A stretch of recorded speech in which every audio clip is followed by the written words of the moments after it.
In relation to the use of shamanistic plants and the development of reflective consciousness, it is interesting to note that it is our ability for a subjective interior verbalization which most differentiates us from other species. I think, therefore I am.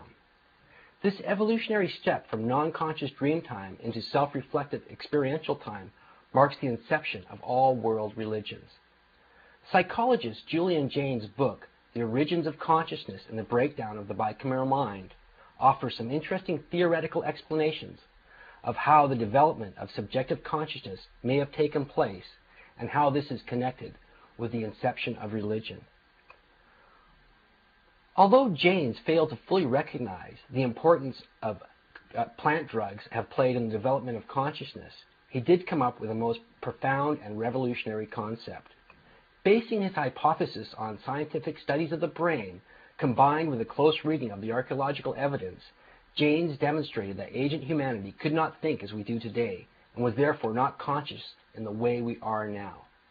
Jaynes referred to the mental state of preconscious man as the bicameral mind.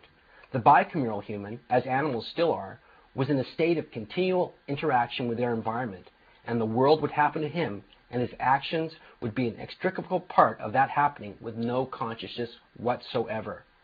It was not until well into the development of language, originally a means of interaction like the yips and yaps of a wolf pack, that reflective consciousness could have even been able to start to take place. Anybody who would question how non-reflective man could perform such complicated tasks as farming, animal herding, home building, constructions of town, etc., need only look to the completely instinctually driven insect world, where ranching, farming, storage of grains, home and hive building all take place with no sign of reflective consciousness whatsoever. Jaynes explains that being unable to introspect, ancient humans heard their first thoughts as auditory hallucinations and took these to be the voice of God, as Moses does in the story of Exodus, or as Abraham did when he went to sacrifice Isaac. Humanity's transition into consciousness was an evolutionary step, and the voices which the first thinkers heard and came from the brain's right hemisphere and told them what to do in times of novelty or stress. Quote, only catastrophe and catalysm forced mankind to learn consciousness, and that happened only 3,000 years ago. End quote, Julian Jaynes. Entheogen pioneer Terence McKenna comments on Jaynes' book in his own brilliant Food of the Gods. Quote, what we call ego was for Homeric people God. When danger threatened, the god's voice was heard in the individual's mind. This psychic function was perceived by those experiencing it as the direct voice of God. Merchants and traders moving from one society to another brought the unwelcome news that God was saying different things in different places, and so cast early seeds of doubt. End quote, Terence McKenna. This last comment can be seen especially true of the ancient Jews, as a good deal of the Old Testament is obsessed with the abomination of worshipping other gods. McKenna states that Jaynes' large and interesting book failed its potential by neglecting to discuss the paramount role that, quote, hallucinogenic plants or drugs played in the development of consciousness nearly entirely, end quote. The mushroom bard expanded on Jaynes' theory by pointing out that, quote, the impact of hallucinogens in the diet has been more than psychological. Hallucinogenic plants may have been the catalyst for everything about us that distinguishes us from other higher primates, for all the mental functions that we associate with humanness, end quote, Terence McKenna. The visual images and voices heard by the early shamanistic ingestors of entheogenic substances were interpreted by them as actual events with the gods, in a similar way to that which the Aboriginal Australians and other primitive cultures interpret dreams as reality. Could the commandments given by God to Moses and other biblical prophets, shaman, have been early ideas relevant to the development of humanity at that time and place? If one comes to see consciousness itself as divine, then seeing the development of it in the shamanistic revelations of Moses need not make those revelations any less holy, but perhaps less relevant as rules of conduct in our modern day. Indeed, it could be that reflective thought and much religious literature grew out of a combination of language and the use of psychoactive plants like magic mushrooms and hemp in a marriage of shamanistic revelation. Quote, God said to Moses, I am who I am. This is what you are to say to the Israelites. I am has sent me to you. End quote, Exodus 3:14. These are the words Moses first heard after his initiation of the Midianite priesthood and his first encounter with the burning bush.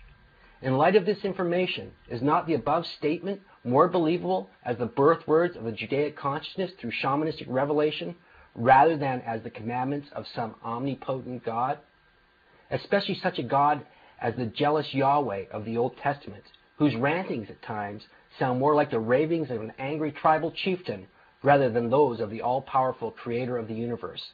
As famed anthropologist Weston LaBarre has commented, quote, God is often clinically paranoid because the shaman's supernatural helper is a projection of the shaman himself.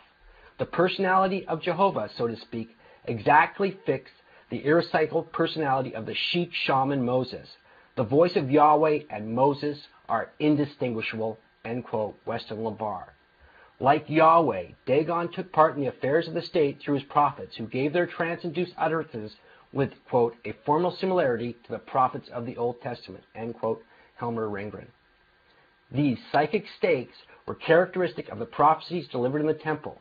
The evidence suggests that trance of the lucid type in which the medium does not lose all consciousness of self and surroundings, just the type of trance that is induced by cannabis, a state which can be attributed to the marijuana intoxication produced by the cannabis incense and holy anointing oil that was used by both Dagon's cult and then later adopted by the shaman Moses and the Levites, sons of the great serpent.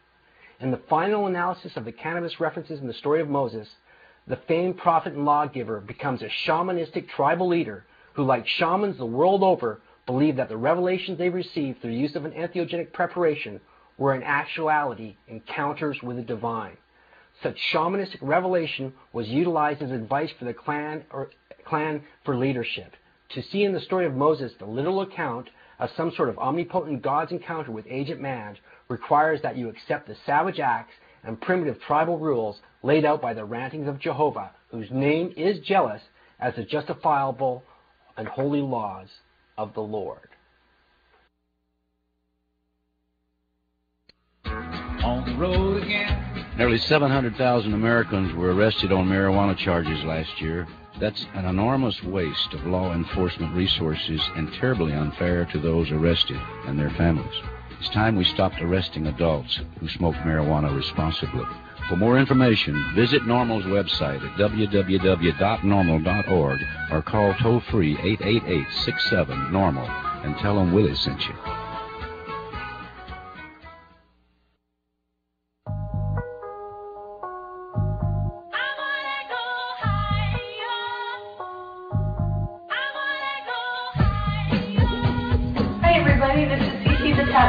Chef. Join me weekdays on Pot TV for Shake and Bake, the only cannabis cooking show.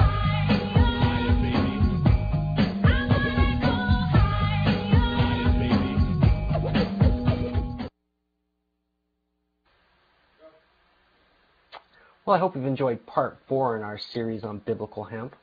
When we come back next week, we're going to be discussing the role of cannabis in the anointing of kings, and as well, we'll take a close look at Solomon's Song of Songs, where the next reference to kaneh-bosm appears, and see how the relationship indicated in the Song of Songs eventually ended up with the prohibition of the holy anointing oil in later times.